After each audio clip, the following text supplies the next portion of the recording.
Well, 30 days seemed like an eternity at the beginning of the legislative session, but with just days left now, the rush to get some big bills across the finish line has become much more of a race than just the brisk jog it started as. Tessa Mentis traded the studio for the Roundhouse tonight as lawmakers rush to get key legislation to the governor's desk before the clock metaphorically strikes midnight on this session. So Tessa, what are some of the big things left on the checklist at this point?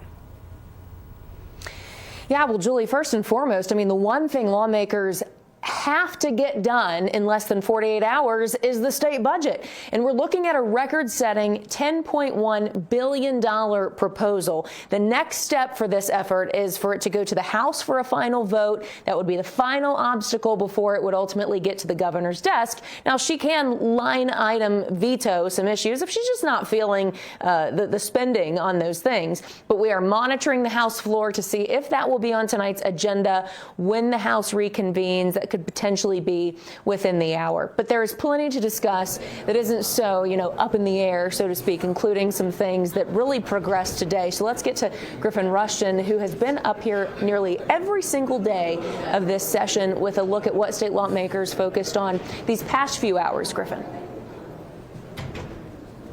Yeah, well, both the House and Senate were busy this afternoon pushing more and more bills closer, if not across the finish line, before that Thursday deadline. House lawmakers approved a sweeping set of changes to New Mexico's cannabis laws today. They're mostly aimed at cleaning up some loose ends while also tightening regulations against illicit cannabis coming in from outside New Mexico. The bill's sponsor says many of these changes came from cannabis industry leaders who couldn't notice these gaps until everything was up and running. We've learned a lot, unfortunately, by some of the bad actors, and fortunately by some of the great actors who are saying we're doing good business, here's how we could do better. We're just grateful to have that bipartisan support in a budding industry around the state.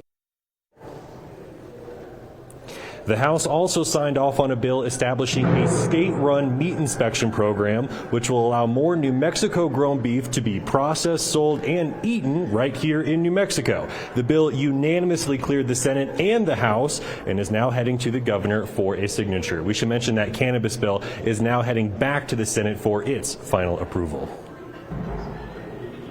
Yeah, we don't even have 2 full days left to get bills to the governor, Griffin. So how many bills have already made it to her desk?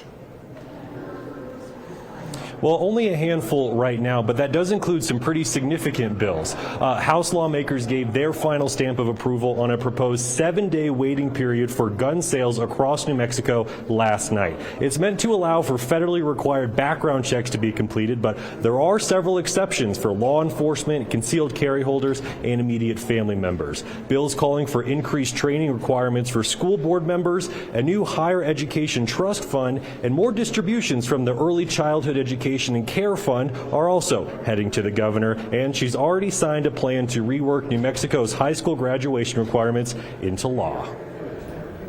Yeah, guys, definitely a lot happening every minute in these last couple of days. Griffin, back to you. Are there any other bills ready for the governor's stamp of approval at this point? Yeah, there's actually a few more. There's a bill to increase salaries for Supreme Court justices and also one to expand the law enforcement retention fund. Both of those have also been sent to the governor's desk for a signature. Julie?